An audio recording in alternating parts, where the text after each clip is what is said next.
Good evening, everyone. Tonight is the Facilities Committee meeting on a budget. I always call it facilities. It comes out that way. The Finance Committee meeting on budget. Our budget. One of our budget meetings on curriculum and instruction. The meeting is being recorded, so. If you are asked to speak, please be sure to come to the microphone, make sure it's turned on. And other than that, I don't really have much to say. Bob, do you want to get started? Sure. Thank you, Diane, and welcome everyone. At the last, and I guess we figured we would do this at the beginning of each one of these sessions, if there were questions that the public asked and we didn't have the immediate response to, we've been able to research that and speak to them this evening. At the last Finance Committee meeting, you almost got me to say it, Finance Committee meeting, we went over the operations, which included transportation and maintenance and so forth, and somebody asked how much money we might get from the access funds. The access funds are dollars that the district can get if families are on Medicaid, bill back for those services. And for transportation, on average, they come in at about $8,000. Now, the thing, of course, about those funds is they're going to vary depending on what people put in to them for reimbursement every year. But that's the figure just for reimbursement that I got for transportation. Some goals of these meetings over the course of time, the administration and board felt that it would be a good idea to provide some in-depth views of not only what the overall budget is, but in fact, what the sources of revenue go towards. So we'll be talking about this evening a big one, curriculum and instruction, really the reason we're all here. But as I mentioned at the last meeting, operations and facilities, transportation, food services, those are all critical components of our school system and have critical amounts of money associated with them. So I hope folks have the opportunity to see that. Over the next couple of meetings, we're going to be talking about special education, and we're going to be talking about the impact of the number of people we hire and the staffing report. I should hasten to add that while we're presenting these on separate nights, these are all intertwined and they're interconnected. While we're presenting them differently, there's going to be some redundancy. So while we talked about transportation last time, we may talk about athletics this evening, and there's transportation aspects to that. Staffing is certainly an important part of our program. So while we're presenting these in individual meetings, there are interconnected issues that occur. I also wanted to just say that the timeline for the budget doesn't begin with the budget presentations. We really begin in August, taking an initial look at the budget. Once our audit is completed in the fall, that's another opportunity to take a look at the next year. In November, all of the departments go through an extremely long vetting process. Central office departments are zero-based or a modified zero-base. And I'll talk a little bit more about that. Well, I'll talk about it right now. So what you're going to hear tonight is the curriculum budget. So Dr. Eveslag and his staff really start from basically nothing except certain things in the budget which have to be ongoing rentals and things of that. So they're not looking at the budget and saying, well, what did we spend last year and how can we save on this particular issue? They have to build a rationale for the areas that they're going to put into the budget for the next year. It's a little bit different than, say, operations, where you can go back historically and say, well, what was our heating cost and how much do we pay for gas and so forth and so on, and if things are going down in those areas, we can make a difference. Here you might see some variations, more variations, because they really have to build their budgets on a yearly basis and justify those budgets in November. The first one is November. We get information throughout the year. We get information from our insurance brokers, and they'll say, you ought to budget this, but your experience and benefits has gotten better or worse, and so you get to do different things. That doesn't come all at the time that we make the initial budget presentation in January. Those things occur throughout the entire year. We don't operate like a business where if you sort of under budget or over budget, you have for one quarter you get to make a correction in the next quarter. We're budgeting in some cases 18 months out, and so we try not to make final decisions until we have the best numbers possible. One of the things that you'll see when we do the staffing budget is there's a certain number of positions that we're going to be requesting based on enrollment growth. Last year we didn't have the enrollment growth we thought we were going to. This year we have 100 more kindergarten and first graders enrolling than we did last year at this time. So we're looking at that. We're seeing an uptick in the number of students who want science courses, and they're doubling up on science courses. Now, one way to handle that is to say you can't take that many science courses. We don't believe that's something that the Lower Merion School District wants to do. So even though it may not directly impact enrollment growth, the fact that students want to take more science courses means that we might have to hire 2 more science teachers, 1 at each high school, to accommodate the requests of those students. And those requests, when did we get the final, when do they do the final request? Is that a February, March kind of a thing? Yeah. So that's happening in the spring. With all of that, except last year when the board was looking at the year before, seeing unprecedented growth. Prior to that, the board, each of the last 5 years that I look back, that's my recollection, the board never took the full Act 1 index and all of the exceptions. They had left some of the exceptions not taxed. And so that's been a regular part of what the board's done. The board leadership has said to me, well, what are our chances of doing that this year?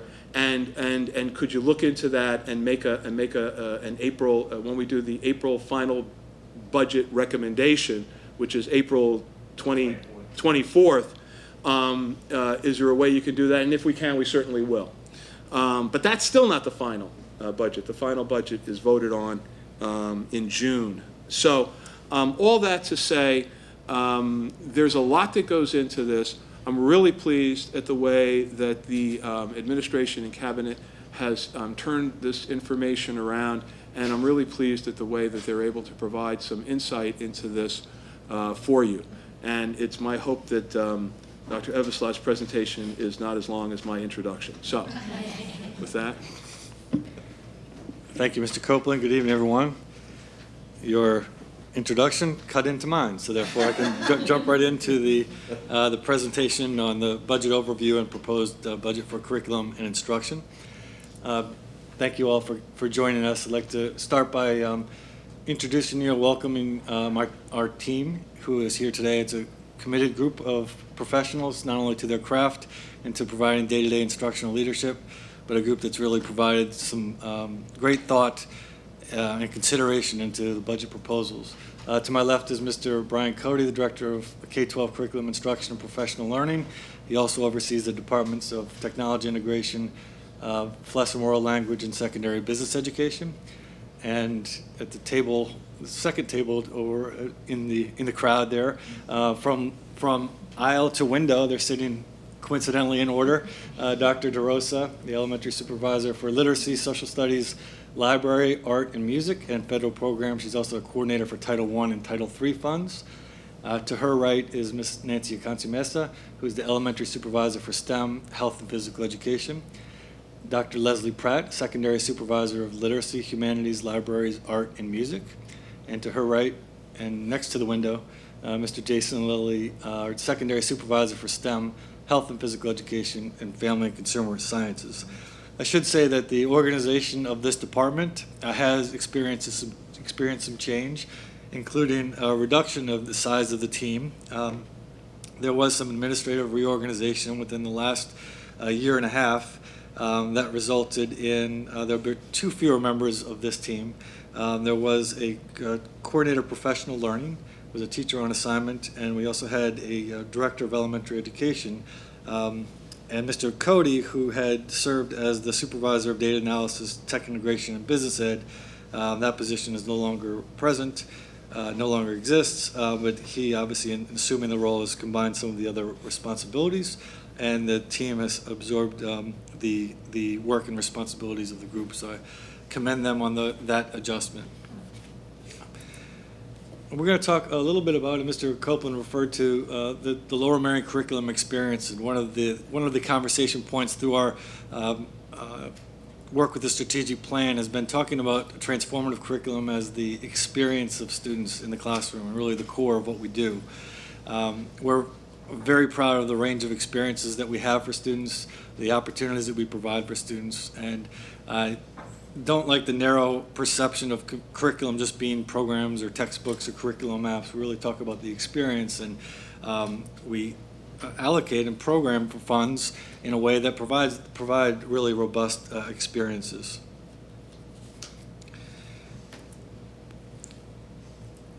So as Mr. Copeland was referring to, the intersection of some of the other presentations, and I think it warrants acknowledgement that part of our curricular experience is class size and staffing ratios that we've been able to maintain.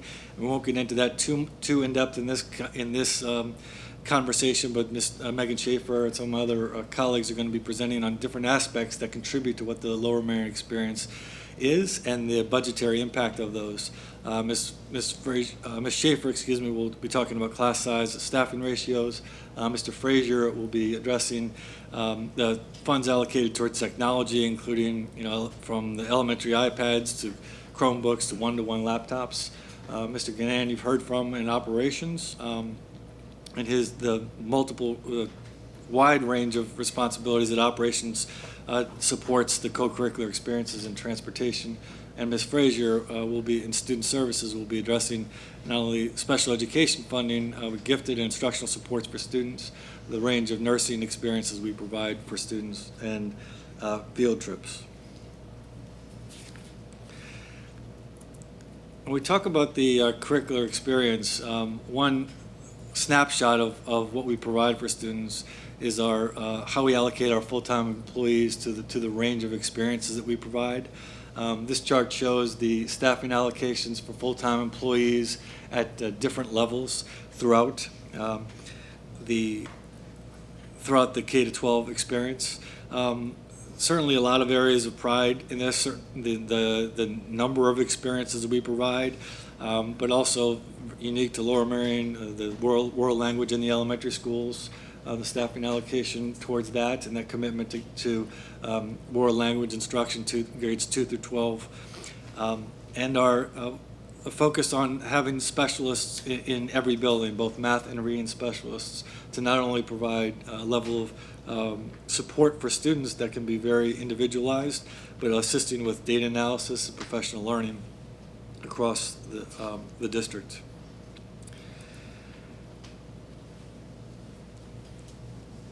I highlighted the foreign language in the elementary school staffing allocation of 8.8 full-time employees. There's also a $10,180 program cost to that program budgeted.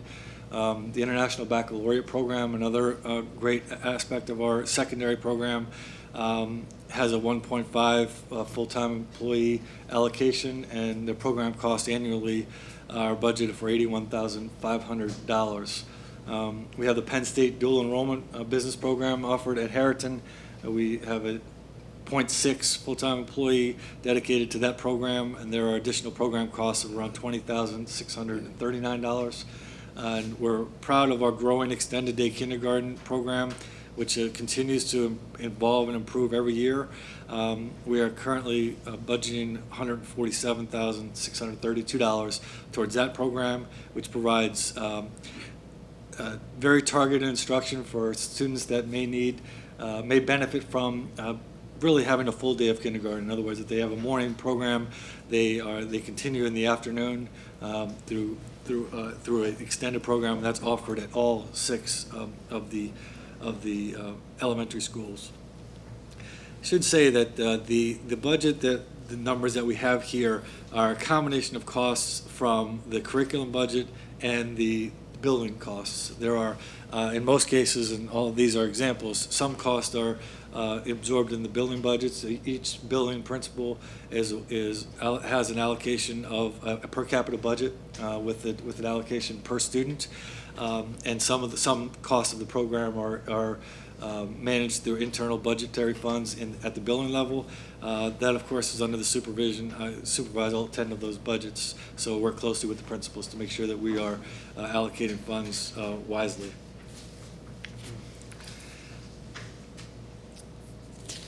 So we're very proud of the range of summer programs, and we certainly consider the summer programs part of the Lower Merion curriculum experience. We serve over 700 students with a net cost of about $457,000 annually. That's we have allocated budgeted for next year. And what we're really proud of about our summer program is that this is a collection of teachers and administrators that reach out and identify students who are going to benefit from our programs. These aren't open programs necessarily that just anyone can sign up for, first come, first serve. These are identified, each having identified needs that are being met that support students through extended learning throughout the summer.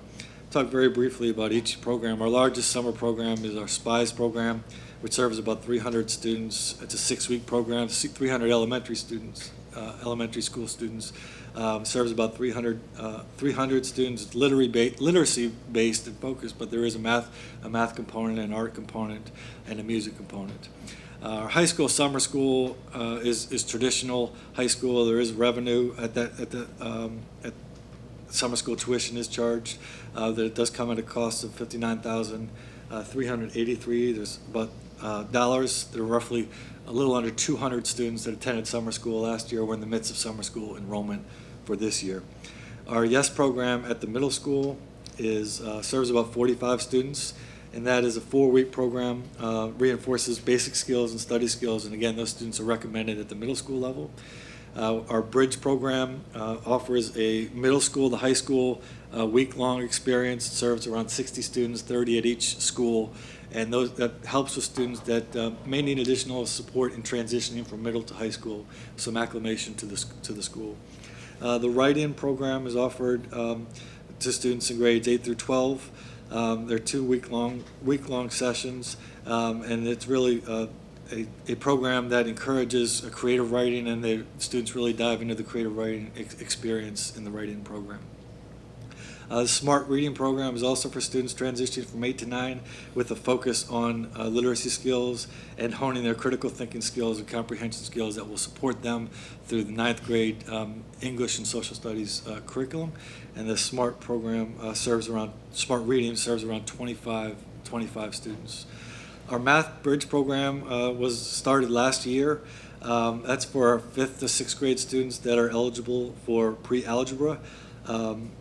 That program, I don't have, Ms. Lmsb, do you know the number of students that we served in the Math Bridge program last year? 40. Turn your mic, please. For about approximately 40 students. 40 students, thank you. Our ESL Summer Academy was also new last year. Very proud to support our students that are at the entering or emerging level of the English language acquisition at all 3 levels through SPIES, YES, and secondary summer school. So we were able to subsidize that program through Title III funds. We had students at all 3 levels involved in the ESL Summer Academy. We have 2 programs through the Achievement Imperative Task Force.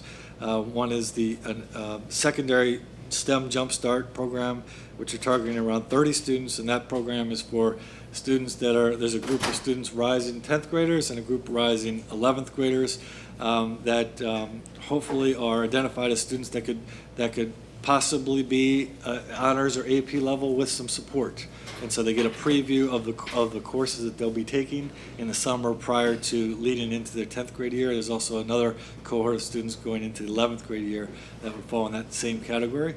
And we're beginning an elementary STEM Jumpstart program this summer under the direction of Ms. Lmsb in the Achievement Imperative, which is a week-long continuation of the SPIES program, which will allow students to, it's not a continuation, but it's going to take place the week after the SPIES program and will allow students the opportunity to be involved in really STEM activities and generate interest in that. The final of these programs listed is our Keystone project-based assessment.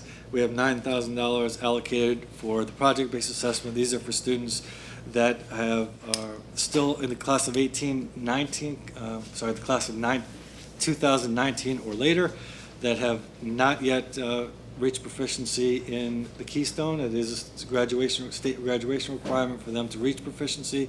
If they have had 2 attempts at the assessment and still not reached proficiency, they enter into what's called the project-based assessment, which is mandated by the state.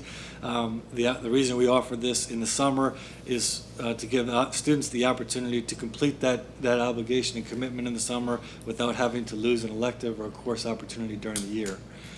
So we do have that budgeted for this year. So we're proud of the 700 students that we're going to serve again this summer, and we're looking to always provide programs that are going to help identify need for our students. Scott, before you go on, do these numbers include, are inclusive of personnel costs? They are, yes. And do they include the benefits that are associated with that? They do. What's not included here is that some students in some of the courses pay tuition. First of all, the district's support lowers the tuition for everybody. So so that's there. But there are some students that because of financial resources, are supported either fully or partially to a larger degree. So, you know, what were you going to say? No. Did you say that the personnel costs are in these numbers?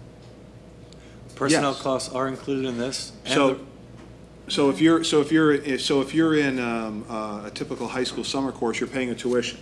Mm-hmm. So that's offsetting some of the personnel costs. Okay. It says net here, Yeah. so. Okay. But Thank you. Sorry, I got confused. No, but all I want to emphasize is 2 things. One, the tuition costs would never fully fund everything. So everybody, even if you're paying full tuition, are getting it at somewhat of a less of a cost. That's number 1.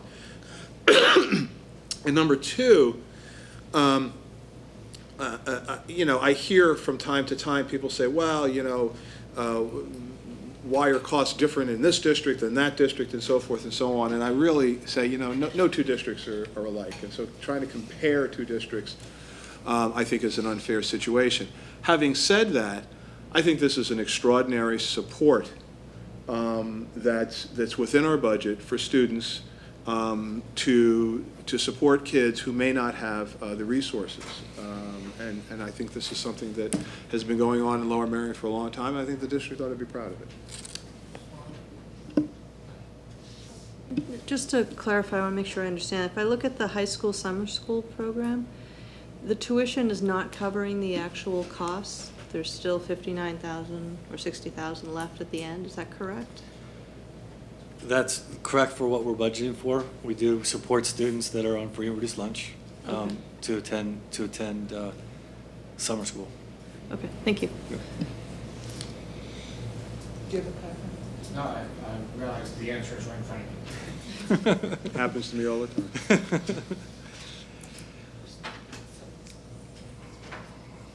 So we're also proud of the multiple field trips that we support through not only transportation costs, but nursing expenses. We support nursing services on field trips.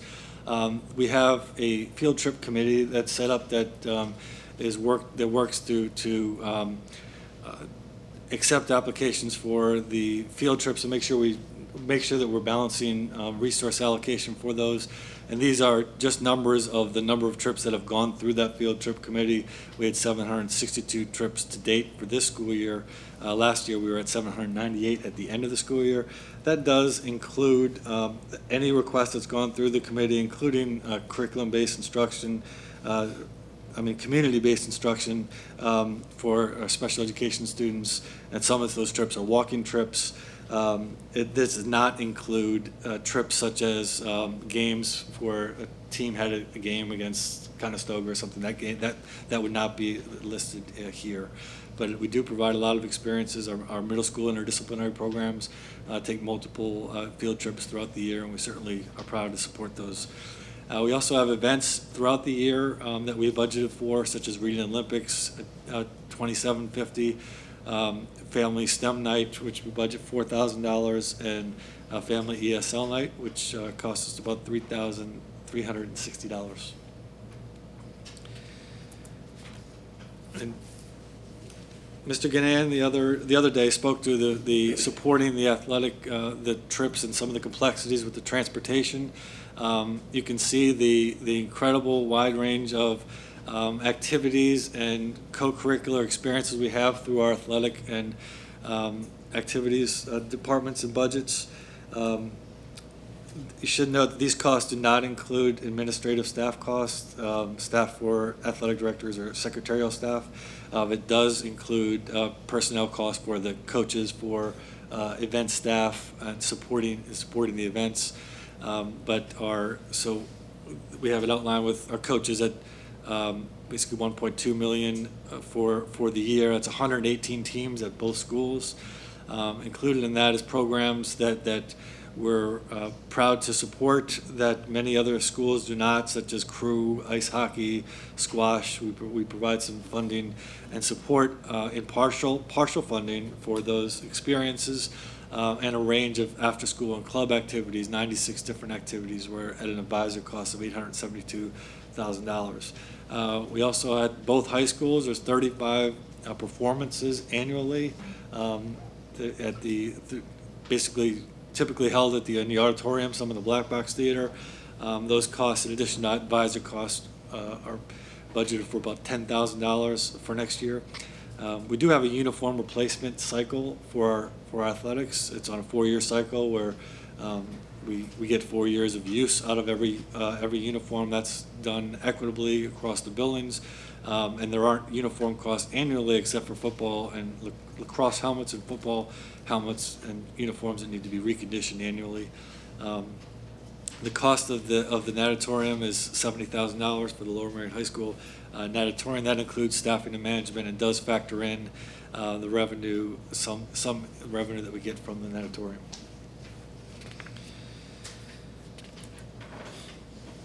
So as we're going to transition to focusing on some of the curriculum, the proposed budget expenses in the curriculum, just thought it was worth mentioning that the transformative curriculum and strategic plan has changed our thinking. It's changed our not only approach to budgeting, but approach to curriculum writing and curriculum revision in a way that we want to approach it very creatively.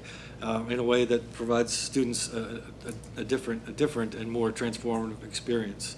So as we're looking at the 17-18 proposed budget, we're going to talk a little bit about I've talked about the curriculum experience, so the budget will of course want to maintain that experience that we provide for students. We're going to talk a little bit about the budget summaries and then go into textbook, digital resources, our professional learning, and some of the ways that we're looking at analysis of our resource allocation. This is our elementary school budget. Now the elementary curriculum budget is going to be less than your secondary budget. We currently have 3,809 students at the elementary level. That's enrollment as of today. We have 4,599 secondary students. Not only do we have more students at the secondary level, but the programs are more complex. There are more curriculums. We are a wider range of curricular experiences that we are both revising, providing resources for, providing professional learning for, and so forth. So the secondary experience is a more costly experience, and the budget is reflective of that.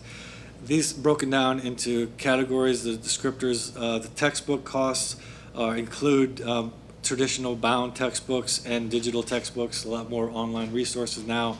Those would be the cost for the textbook. You see the not only 15-16 budgeted number, but the actual cost for 15-16, and then our 16-17 budgeted numbers. We are looking to be very close to our expenditures being very close to that number that had budgeted for the 16-17 year.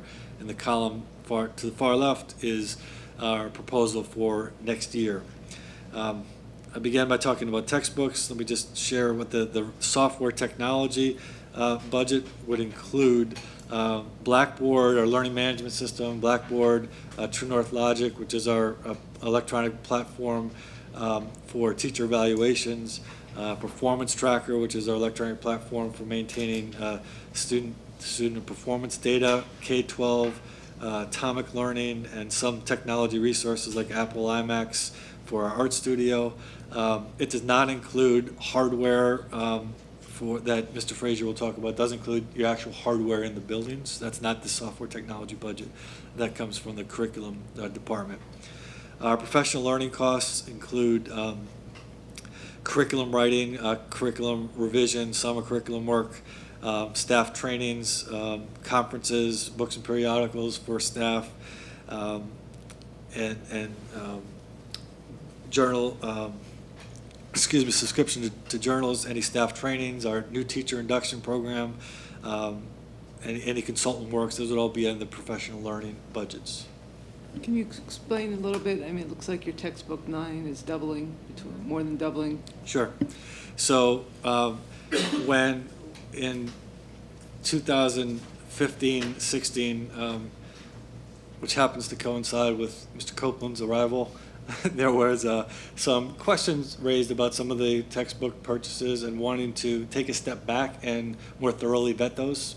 So some of the textbook purchases, which were on what we had worked on a cycle, we chose we still have a curriculum cycle for textbook revision, but it's more of a need-based. So we're I don't want to talk about this in a moment, just about how we're systematically looking at whether we need to replace the text, how are we monitoring that, how are we appropriately piloting and vetting that prior to purchasing. So there were some textbook purchases that were delayed. So the textbook purchase for next year, which goes up, you heard this morning at the curriculum committee of the board, we talked about the adoption of investigations K through 2, and we continue to pilot investigations 3 through 5 in math, and so $225,000 of that $250,000 is the investigations for next year.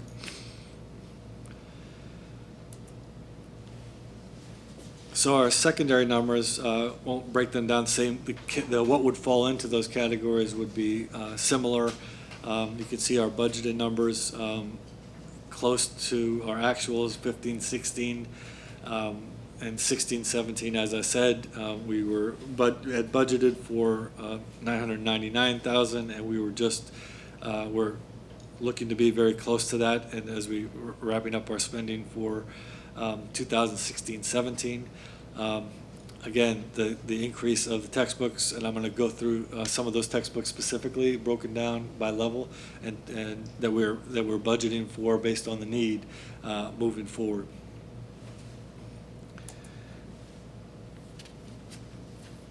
So, as I said, trying to take a longer view with this. We do have a curriculum cycle that's formalized, but we want to really systematically not only review our current resources, but make sure we're appropriately piloting, gathering information, and adopting those resources, and then monitoring their effectiveness after adoption. So as opposed to saying, oh, it's been 6 years since we purchased math books, we have to buy math books. We'll assess the need of whether or not that resource is still appropriate. Is it worth continuing? Is it something that needs to be revised? And so there's some monitoring on an ongoing basis of that. And the major textbook and digital resource expense for the elementary for next year's proposed budget is the investigations 3, which is the third iteration of the series for grades 3 to 5, replacing the 2008 program. Can I ask a quick question? I wasn't here this morning, but if you could maybe just briefly explain the process of like deciding on investigations as opposed to some other tool, with other textbook availability, briefly. Sure. So I just want to say that was actually reviewed in curriculum and it says on board docs. I mean, I'm just saying, this is, Yeah, but I think he's thinking more generally, how do you Not the decide? process. Right, not, So there's some pre-work by our supervisors that do obviously some research to make sure that that a resource, whatever resource that we're looking to adopt, is obviously aligned with PA Core, with our curriculum, with our transformative curriculum. It's a strong resource that supports the curriculum, and will have a sense of multiple possible text or series. We'll bring together a group of teachers that will help us consider which one we would want to pilot, and then we will work with the vendors to enter into a pilot phase with them. Through that, we'll obviously get teacher input from the group. We'll look at student results, and we'll get a sense along the way about teachers' comfort level, whether there is alignment, true alignment. And then we'll bring something forward to the curriculum committee, or either a recommendation to either adopt or to delay. And so the timeline, it can be adjusted throughout. One of the things Mr. Councilmester said this morning, which was helpful, was that we need more time to look at the 3 to 5 resource. So we didn't want to set a timeline and necessarily be married to that, but there was different feedback that we were getting from grade 3 to 5 teachers, and we just want to more thoroughly vet that. thank you. Scott, so this morning we approved the K-2, bringing forward to the full board, the K-2 investigations. Correct. Which was 175,000. Correct. So, but you're saying 225 is investigation. So is the other 50,000 for an update of the 3 to 5? Should we decide to go forward with that? Now, let me clarify that. Okay. The 225 is in addition to the 175. So that 175 is not included in that.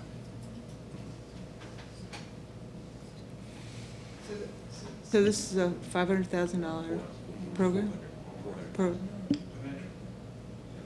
Is that? Typical. For a series, it's K for every elementary, all 6 buildings, every student. I remember the first year, I can't remember, it was 2004, 2005, when I think an honors biology text was over $100. Well, that I'm used to. Yeah. But Well, in you elementary may need to get used to it. It's a great question. I mean, it speaks to the need to really be thorough before adopting. Yeah, and we've long entered an era where there's sort of a mishmash between what's a textbook, what's a resource, what's a software to support it, and so forth.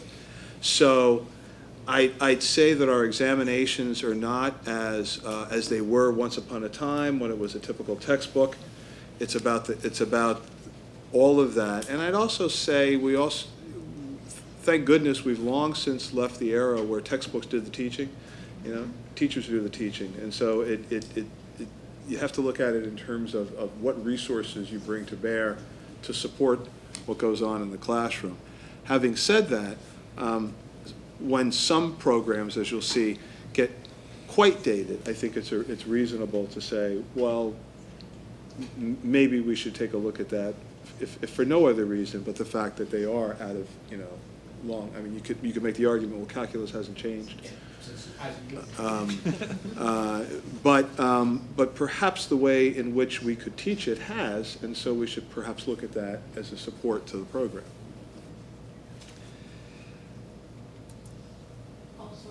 Also this morning, the investigations module had 6 years of technology and support, if I'm not mistaken.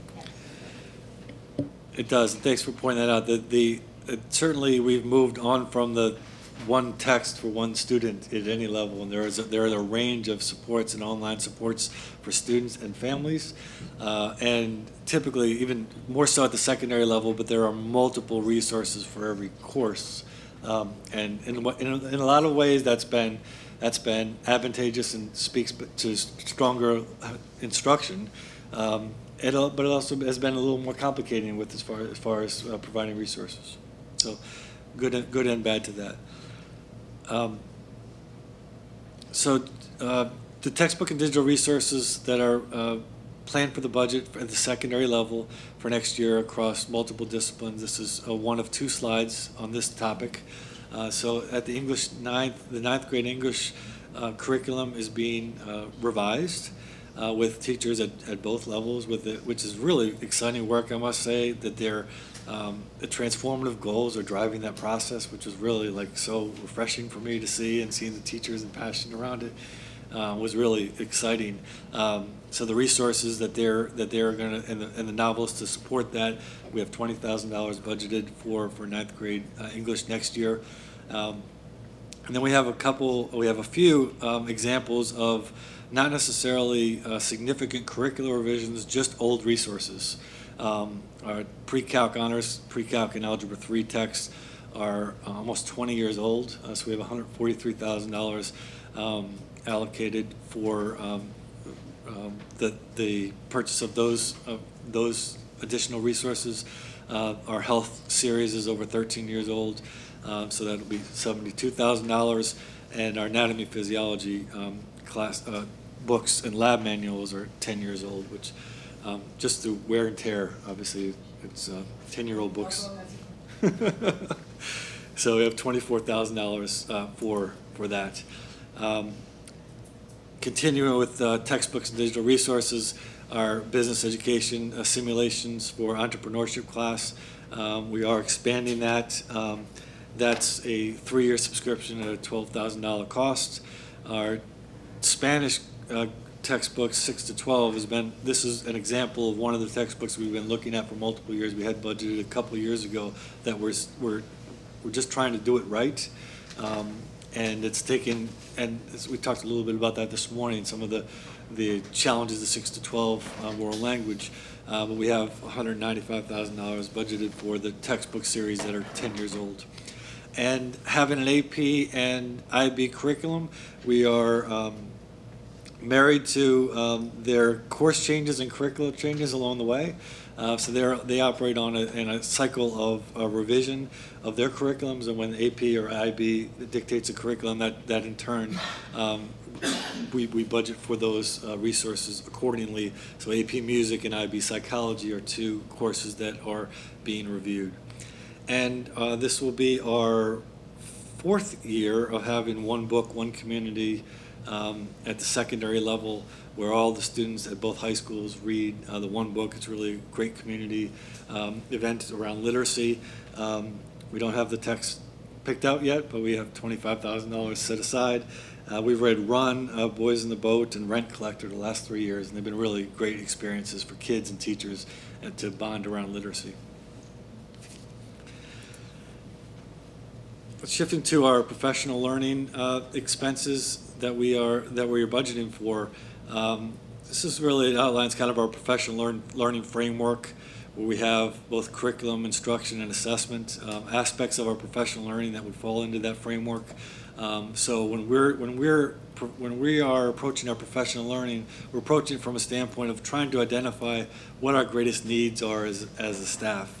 And I'm going to talk a little bit about what not only do we have is training, money for training and so forth set aside, but how we're determining what those trainings are and what those areas of professional learning are going to focus on. We really want to do it from a needs-based perspective. So we have in our professional learning framework continuing our work instructionally with the Marzano instructional strategies. We have, through a series of data collection points, we asked principals to complete building level learning plans, and they complete superintendent reports. We also have our supervisors that create supervisor reports, and the purpose of those reports is really to dive into the why and the not only what some of the areas of need are for student learning, but look into the why behind it, and that is driving not only our building level plans, but the professional learning that supports those. So that's one aspect of framing our professional learning. Certainly, as we've done, we've had multiple data presentations throughout the year. Through our data presentations, which reflect the data work that's done at the building level and supervisory level. We identify areas of need based on student learning. Text-dependent analysis has been one of those areas of need where we have professional learning framed around that. And we're looking for adopting an instructional coaching model that will hopefully, as it was part of our action plan that we talked about earlier in the year, as devoting some resources to framing and providing a foundation for the instructional coaching model to be adopted across our buildings.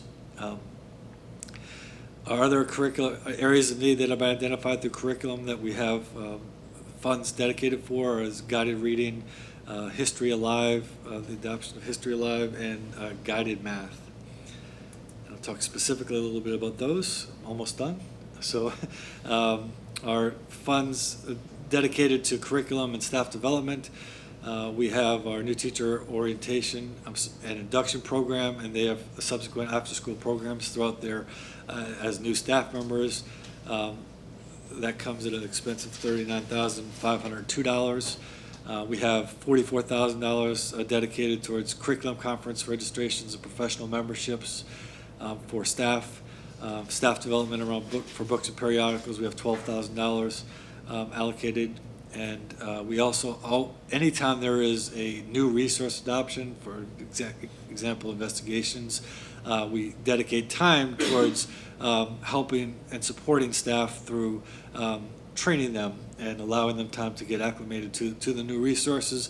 And the companies that we work with always assist with that. So they're always that's part of the cost that we have, is they help transition our new staff our staff towards the new resource.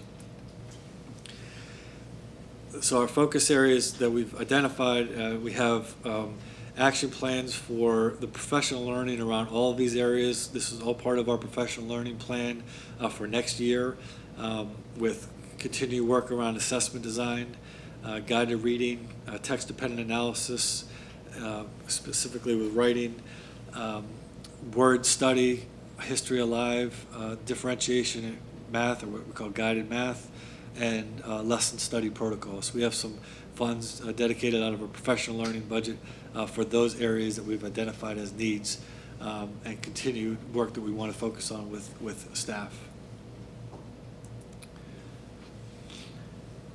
And so just a couple ways that we're looking to really analyze how we're allocating resources.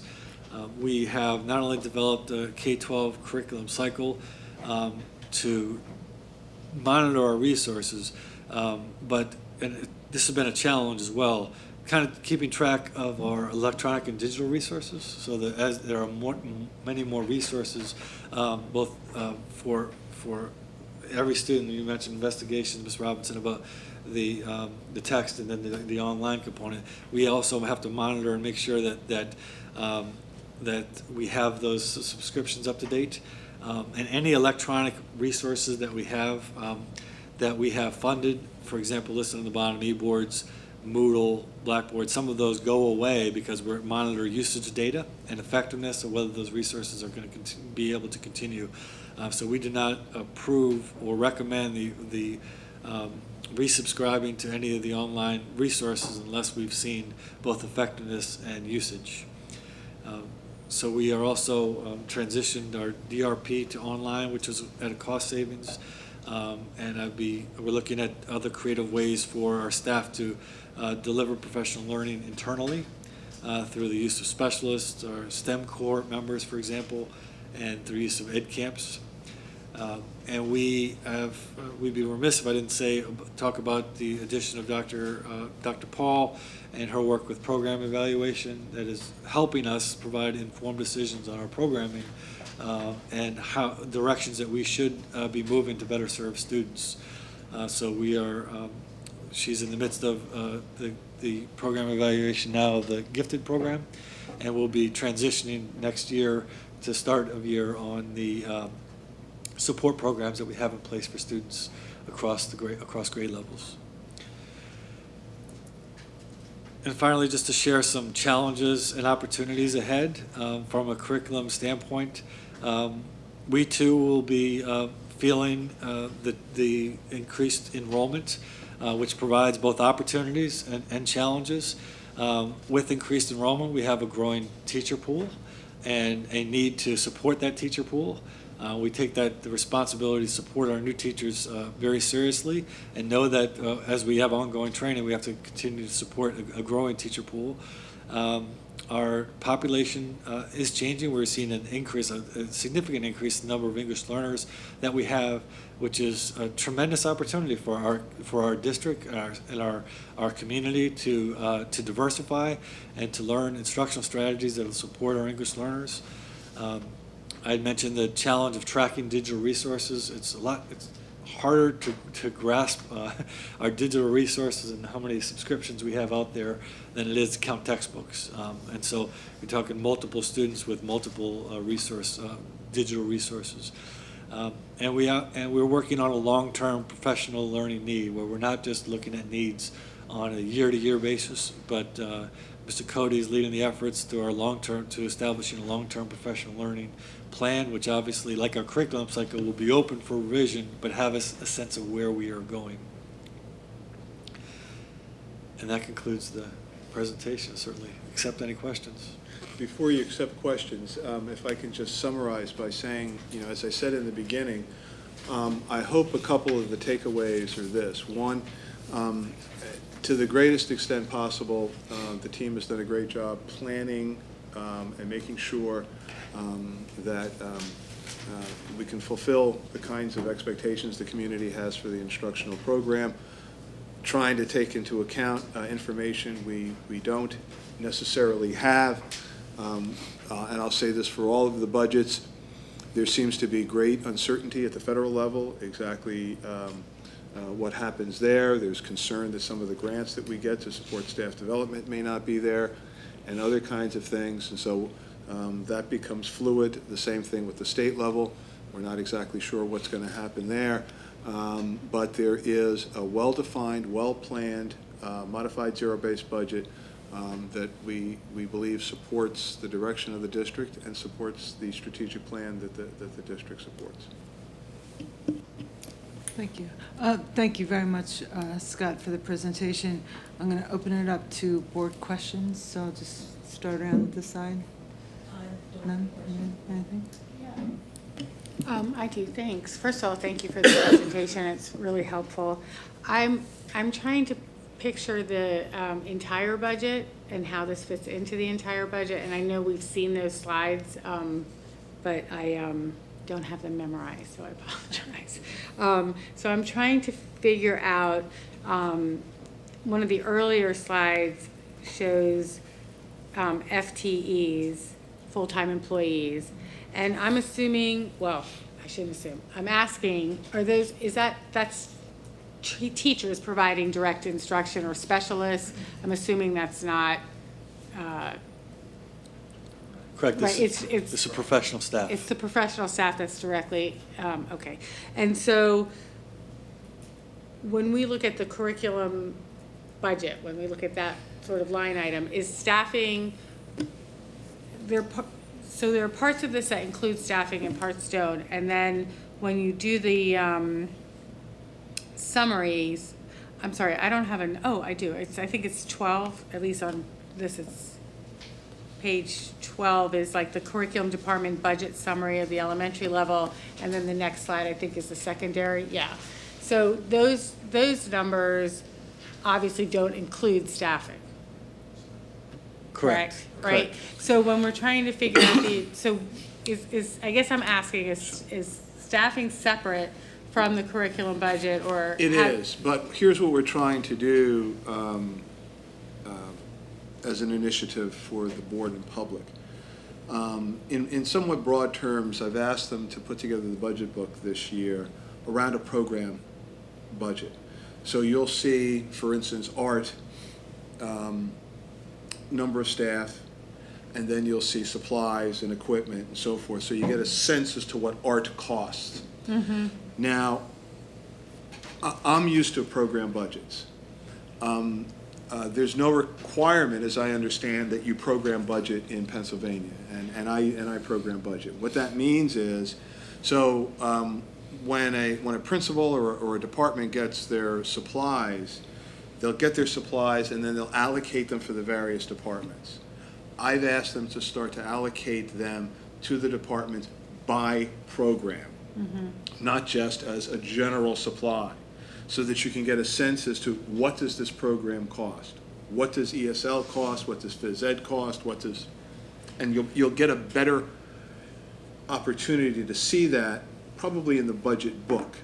Okay, so when you're looking for, just to give an example on this slide, where it says, you know, the 15-16 actual budget was around 400,000, and then the proposed budget is 572,000 approximately. That's reflecting, I mean, a big part of our budget increase is coming from enrollment growth, and that's reflected in staffing, but I assume would also be somewhat reflected in these numbers as well, right? Yeah, so- But the largest increase is going to be in the staffing. So correct? you open up a new elementary class, okay? You hire a teacher. Right. That's your staff line. Then you You've need- got to buy furniture for the class. You've got to buy textbooks for the class. That's going to be in a supply line. Then your PSERS is going to go up because you have a new person. Your new teacher induction may go up because you got a new teacher. Your staff development may be associated with that because you've got the new teacher. So there's collateral impact all the way through that is captured in the budget but may not be captured in an easily grabbable way. Okay, so would you sort of, you know, give a broad strokes response to, you know, the increase in the costs associated with, you know, our curriculum budget is mostly due to increasing number of students rather than changes in, you know, drastic changes in programs. Do you see what I'm saying? I'm I just trying to do. get a I would say that the increase in the curriculum budget has to do with three things. That's One, the cost of textbooks and material, which is going up. Secondly, the numerical cost of those because you're getting new students. And thirdly, because in some cases, particularly in terms of professional learning and so forth, as we're looking to really implement the strategic plan, there are supports for teachers and administrators to do that also. So Okay. I would argue that those are the three major drivers. Okay, that's helpful, thank you. So just to piggyback on Melissa's question, and it was a question I was going to try and, certainly the curriculum budget is not the 540,000 plus 998,000 for, you know, roughly $1.5 million. I mean, the curriculum budget is much larger than that. I'm looking at 15-16. And, you know, it's $2 million for athletics, and it's 900,000 for clubs, and it's all these things.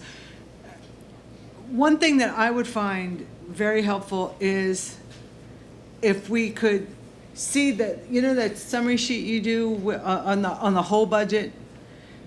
If you could just bump out, today it's curriculum instruction, so bump out a line that tells us how much of the total budget is curriculum instruction, how much of the total budget is facilities, and in a couple of weeks we're going to do staffing and benefits, how much of the total budget, just so that we can see the individual element in the big picture of the whole budget. Is that kind Yeah, I think of that's, where you're getting? I'm trying to get a sense of just how this fits in, you know, with the larger budget, but then also, I do realize, obviously we talk about this all the time, that, you know, enrollment growth is adding to the, you know, staffing, which is the largest, if you look at our total budget, staffing is the largest, you know, portion of our total budget. So I was just trying to get a sense, and So understanding that those three areas are the cost drivers was helpful, but yes, kind of situating it a bit would be helpful. Well, why don't we I think. provide you a couple, and then you let us know if this gets you where you want to go. Right. One of the things that you don't see here is you don't see costs necessarily associated entirely at the building level. Yeah, that was This one. is really the central. And so in future years, what you'll be able to say is, you know, here's what art costs K-12. Some of it will be central, some of it will be building, and so you get a sense as to what those programs cost. Here's what English costs, here's what music costs, and so forth. So two things that maybe to answer for the next, at the beginning of the next meeting, for me would be, what's the total curriculum budget? Like, there's not a slide here that tells us what the total curriculum budget is. Well, when you say the curriculum budget, these do tell you what the curriculum budget is, but there's an aspect of the curriculum budget that's held at the schools. Well, that's my next, that's number two of my two things, was there's a per pupil allocation per at the building level. And where are we going to see, where does that line show up? If it's not a curriculum, where does it show up? Okay. But like, we see the curriculum budget's fragmented out, okay? So, you know, in textbook software, Yeah, which is professional learning, helpful. we see it, that's Yeah. great. I love, good job on that one. But we also talked about, you know, how much athletics cost, how much all these other things cost. And so nowhere do we see, here's the, even a total of just the stuff you presented on these slides, there's no total number. Or is that the total number? The total number is. This looks like textbooks, software and technology, professional learning. So- It doesn't say athletics, The which actual- is $2 million. It doesn't say clubs, which Well, was almost the- 900,000. The athletic budget, in terms of, most of the athletic budget is at the district, is at the building level. Correct. I asked them to pull that out and put it in this presentation because it demonstrates, one of the things that people say is, where does it go? Well, it demonstrates the fact that you valued the participation by students. So I asked them to pull that out separately. So one of the points that you made in your opening comments, which, You remember? yeah, I did. Don't ask me tomorrow. Is the fact that, you know, for example, transportation. Well, there's a transportation impact in curriculum, but there's also transportation, you know, all the other pieces. And so you can't always just parse them, fragment it out. You can try and fragment it out, but it gets tricky. It does get tricky. A cost shows up in 3 different areas. And it may. And so you people like Mr. Orlando, they like object code and other budgets because it gives you strict, you know, look, see, you like that, all that other stuff. I'm with him. And people like me who try and articulate the program to the community, where a community may not be so interested in an object code or an account line, and want to say, well, how much does my world language program cost? How long? That means I have to pull those object codes, put them together so that I can basically articulate a story about what a school district costs and more importantly, what a school district values. And it's in the valuing that you begin to see the cost. So this is a little bit of a change of direction, and we'll get there. We may not get there totally this year, but we will get there because I think it's an important aspect when you have a value-added school district. That was a really great segue into what I wanted to talk about and couldn't figure out how to start it, so thank you. But when I saw the number for the athletic teams and the clubs and stuff, they seemed like really huge numbers to me. And I'm looking and it's, okay, it's $2 million, which is a really big number, and it's less than 1%, is that correct? So put into context, it's actually not as big. But there was a cool story we heard a few years ago that I wanted to repeat, and then I'll ask my question. There was, Lower Merion High School did that lip dub around 4 years ago, and the kids running it, they wanted this long pathway of, crowd through the building, so they arranged everybody by club, and they had the soccer team and the track team and the robotics team and TSA, and they told them all, go with your club, and then everyone who doesn't have a club, go into the gym for the grand finale, and that's where all the yelling and screaming is going to. Well, the girl's checking it out, making sure everything's okay. She goes into the gym, and there's like 15 kids there. Everybody else has a club and is standing in the halls. So then she had to put the fastest kids, the fastest clubs at the beginning, so they could run around and get in the gym and look like the gym was full. But what really struck me was that we couldn't build a sizable crowd of kids that didn't have clubs. And so what I wanted to expand on a little bit for people who don't necessarily have middle school or high school kids is why that's important to education and the connection between the kids being engaged in the school. And I know you guys can do it more eloquently than I can. And this is a snapshot, because much of this, you did a pretty good job, is just high school. I'd be happy to speak to that. I mean, I've had the pleasure of having multiple roles in the district, one of which was spending 2 years as the athletic and activities director at Lower Merion High School. And one of the things that I had served in that role in another district, and one of the things that struck me coming here was not only the wide range of opportunities for students, but how many students were so deeply engaged in their particular areas of interest. It's across such a wide range, and just seeing, having those opportunities afforded to students was not only exciting to see, but great to be a part of. Because one of the things that I enjoyed most about that role was when students came to us and asked us, talked about an interest, an interest in seeing if others may be joining that, we'd support that, and we'd find ways for that group to connect. I remember when I was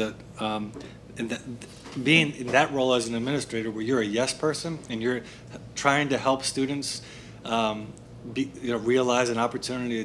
That's really what we're in the field for. I remember when I was at Welsh Valley as the principal there, and we had a student that wanted to start a Bronies club, and I didn't know what a Bronies club was, and it's like a little pony, like cartoon, and I said, yeah, sure. Todd Marone actually willingly hosted it, and I walked in there. There were 50 kids in there. 50 kids that were they're watching cartoons and they're laughing, and this was like a group that loved that connection with one another and that commonality. I mean, I feel like we're a special place in the way that we try to carve out those experiences for students. I love the fact that we support crew. I mean, the number of kids that we support, I mean, most public schools don't support crew. We have 100 kids at each high school that are involved with crew, that they commit so much time, and they feel they're connected to the school, and we have nothing to do with that. That's not the school's approach. And I hope we can maintain that, because I think it's a difference between students being connected and really loving their school and community and their school experience or not.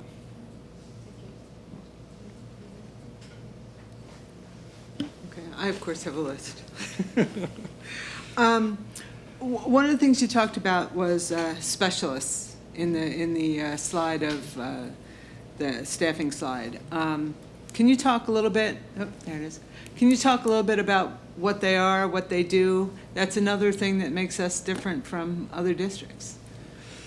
So our specialists not only work with students directly. They either small groups of students, in some cases push into classes and co-teach with students at all levels.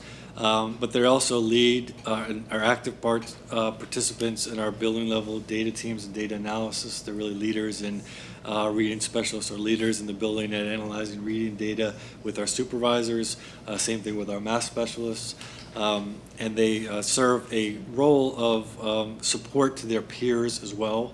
When we're really excited as a team. I know I speak for our team when we're talking about looking at instructional coaching and adding instructional coaches to our program, not in a way that they're new positions, but a way we're repurposing our specialists to include an instructional coaching element of those positions, where they're we're looking not only for them to support students directly, but where to push into on a pull-out basis, but to be able to push in, support, and instruct and help teachers develop a range of instructional strategies that will support a wider range of students. So we view it as a much more inclusive model and a model that will help develop our teachers. But our specialists are highly valued in the building. We have a reading specialist at the elementary level divided by grade, primary grades, and then K2, and then 3-5, and then a math specialist in each building, each of the 10 buildings, and then a reading specialist heavier at the secondary level, but there's specialists in each discipline in each building. So, I don't want to distill children down to cost benefit, but when we look at sort of a cost benefit analysis, the idea being we give the kids supports early on with the hope that, down the road, it's going to pay off in dividends. And in terms of a cost benefit analysis, it's worth spending the money while they're learning early on. We've had some spirited debates over internally, I think coming from a really good place of, whether you pull students out and support them that way or push into the class, that's the focus of our program evaluation for next year, that we hope will yield some really strong recommendations for how we should program our supports and whether we're programming effectively. Not from a cost saving standpoint, from a supporting student. But your initial thesis is correct. I mean, this is support for kids, and I think it's, money. Can I ask a question following up on that I had? It was sort of random, so then I thought maybe I wouldn't, but since you raised go it. for it. I'm just trying to see what page number I'm looking at. There's, in the Lower Marion Curriculum Experience, there's a slide that talks about foreign language in elementary schools, and it gives FTEs and program costs. The IB program, there it is. The extended day kindergarten, how many FTEs do we have? So there isn't technically an FTE associated with that Because of how we hire? Because how they're hired, yep. Okay. Pardon me? There's one in each of the buildings. There's one, but they're not full-time. They're not a full-time employee. From our, Okay, I remember now. No. So with the field trips, we have, 798 trips in 15-16, 762 in 16-17 to date, but we don't have a sense of the cost. I'd be curious to know how much, we must have a line item on field trips. We did, and that was done in, this is one of the, Mr. Ganan put that as part of his. But his was transportation, that wouldn't include. Yeah, but the fees are paid for. Yeah, the expenses would be nursing costs and transportation. So we don't pay like a fee to the art museum to bring a group of students in? No, the student pay, or the activity and then funds that. When they put it through, what did you say? The parents are asked if you can you support another student? And Okay, that's so the entry fees and things like that Right. are offset Right. by the families? Right. Okay, great. Can I just Yeah, go ahead. clarify while the point's being made?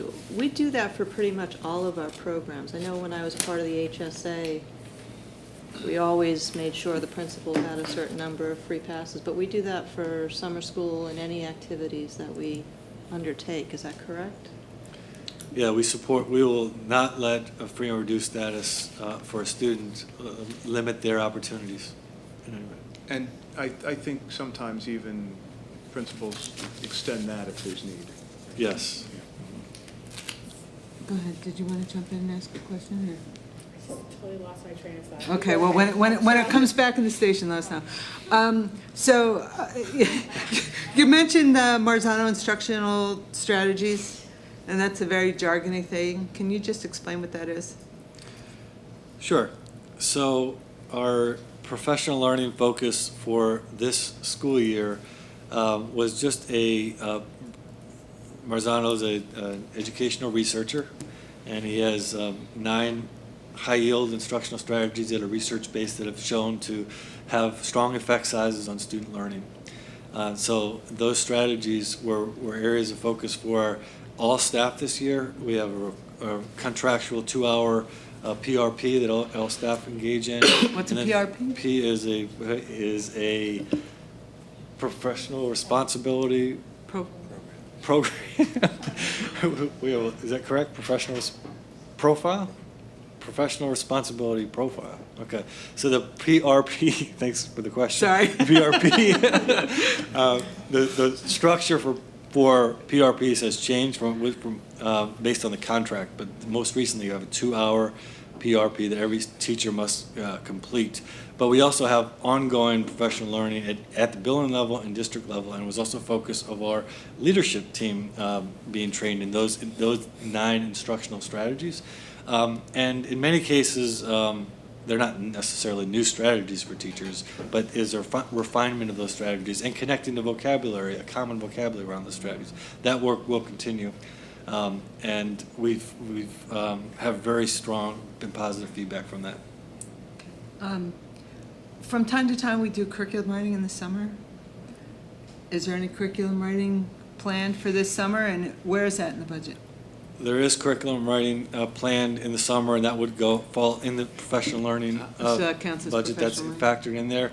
We have curriculum writing planned for any of our middle schools, curriculums that may be impacted by the proposed schedule change.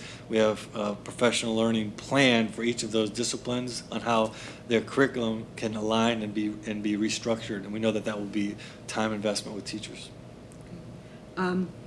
You talked about Dr. Paul and how she is been really great about evaluating programs, and so there are 2 things. Number one, when she evaluates a program, does she look at, again, the cost benefit? Are we getting significant bang for the amount of money that we're spending in terms of positive results?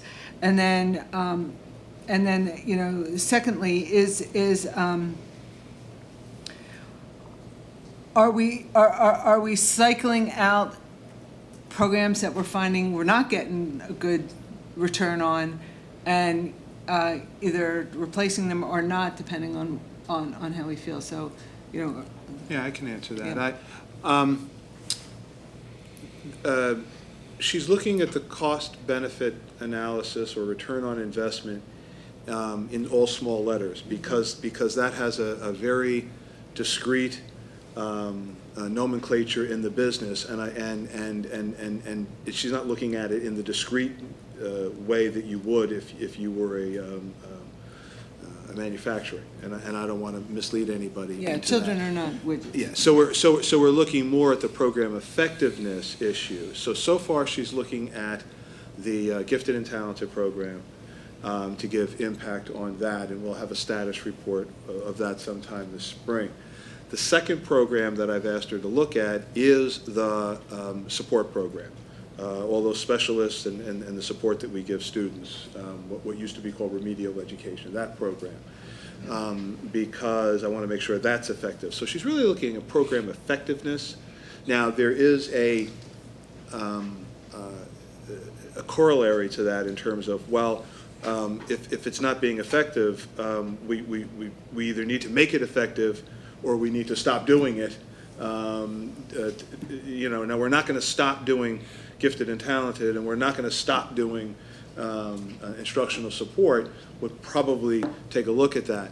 But for example, we did a program, I won't really mention the program, 2 districts ago of mine, and we did do that in terms of a return, more of a return on investment. We did stop the program. It was a sort of an off-the-shelf program. We said, you know what, we learned some stuff. okay, but this is not, we can do this better, more effectively, and not pay into that.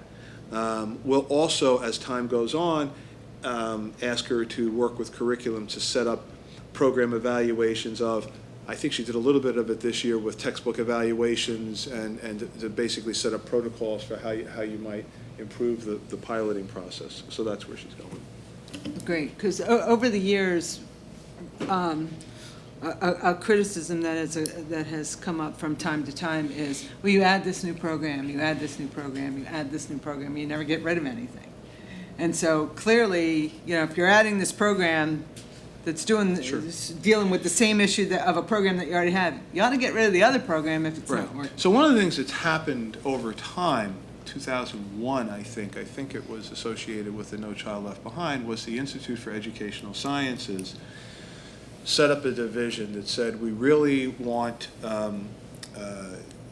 educational programs to be judged by their effectiveness through a more scientific method, as much as you could, randomized controlled trials, and those types of things. And they set up the What Works Clearinghouse. So to a great degree, you can go in and look at programs and say, okay, we're going to take Achieve 3000 or Study Island, and you can go on those and you can say, well, this has been looked at either through studies or dissertations by 500 students or whatever, and you can get some sense as to whether if the study population is like your population and they got the effects, maybe you'll get the same effects too. So that's helped over the years. I was talking with students the other day about what's different in teaching is we've got a real solid and a growing body of knowledge about what's effective with programs, and we have to be really good at looking at that. In fact, that's one of the things that's attractive about the Marzano instructional strategies, or those instructional strategies are lined up with a research base that says the research, and not just one research study, but what's called a meta-analysis, looking at several research studies, we're getting a pretty good idea of what cooperative learning will get you, what feedback will get you, and those kinds of things, and making sure that those scientific returns are embedded in the program that we're doing here. Right. So there's this ethical issue with education is you don't want to experiment on children. And so it's hard sometimes to evaluate, you can't do a double-blind study with kids. But if another district has tried to institute this program to success, well then they've committed to it, they've given us, and if it isn't successful, we get that information too without the sort of experimenting on children. The real difficulty in a local school district is sort of peeling away all the independent variables and saying, okay, this treatment was the thing that did it when there were so many things that are intersecting. But in essence, that's what Works Clearinghouse Institute for Educational Sciences has attempted to do over the last 10 plus years. Board members, any other? Did the train arrive? Although, again, now it's going to seem random, but maybe it would have before as well. So one of the things that you had brought to, we mentioned it in curriculum or some meeting, was the possibility of doing kind of almost like a writing center in the high schools, and as a way of helping increase the amount of feedback, which you just said has high effect, and that's good. Right, and these kinds of things. So I'm just wondering if that it is in the budget. It is. We have money for it in the budget, and I have a meeting set up soon to hear what the team's research on that is going to be. Mm-hmm. So I was reluctant to reveal that which has not been. But it's still under consideration. Yes, absolutely. It's still possible. Absolutely. If it works well. The budget's not so that we can't. That's right. Can't continue. I mean, I assume that there are some things that, for example, one of the issues coming out of the strategic plan that's being studied is, start time issues. So that's got a lot of financial implications to it. That's not going to be sort of baked into this budget at this It's not. point, No, it's obviously. So I'm just trying to get a sense of how that works. Okay. Yeah, one of the things that we're delaying is making final decisions on staffing. And as I mentioned in my preamble, if you will, within the last couple of weeks, we see that we're up 100 kids over last year, and we're bumping up against the highest projected enrollments from some of our demographic study in our elementary schools. So once this all starts to get gelled, we'll feel more comfortable in saying, okay, we can fund this program or this or that.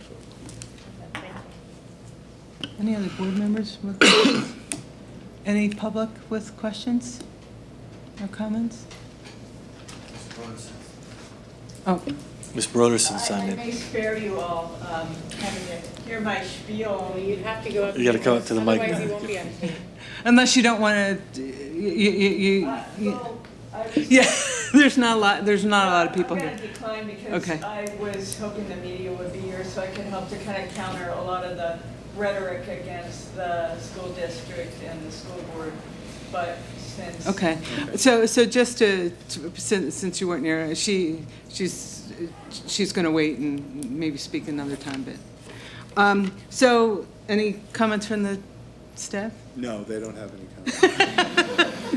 comments. Yeah, so just to close out, for the next meeting, two things kind of popped up on my radar screen. One would be, a sense of the big picture, as well as the specific area that we're reviewing. And the other thing would be, I guess, to distill down what I think Melissa was asking, which is basically an estimated cost of enrollment growth, as much as, I'm not sure what's possible, but even just a sort of sense of what's driving any particular changes in the budget maybe would be a good idea. Okay. It could be enrollment growth, it could be other things. and then in terms of future meetings, so Vic, April 24th, I forget what it's called, the preliminary final budget, or what's the proposed final budget. So that will have taken the budget that we got in January, or late January, I guess, the initial budget. In February, we approved it, okay. And then any adjustments that need to be made will be made, and then that'll be April 24th. So that'll be at the board meeting on April 24th. That'll be presented. On April 26th, we have staffing, benefits, and technology. I think that's a morning meeting. I am used. So on April 26th, we have staffing, benefits, and technology. And then on May 17th, we have special services and gifted. And I think May 17th is an evening meeting. So it'll be, oh, you got it out, great. So it'll be at 7 p.m. And then the April 26th one will be at 8:30 a.m., both in this room. So with that, thank you very much. Thank you, staff, for being here and for all the work that you do. And have a good night, everybody.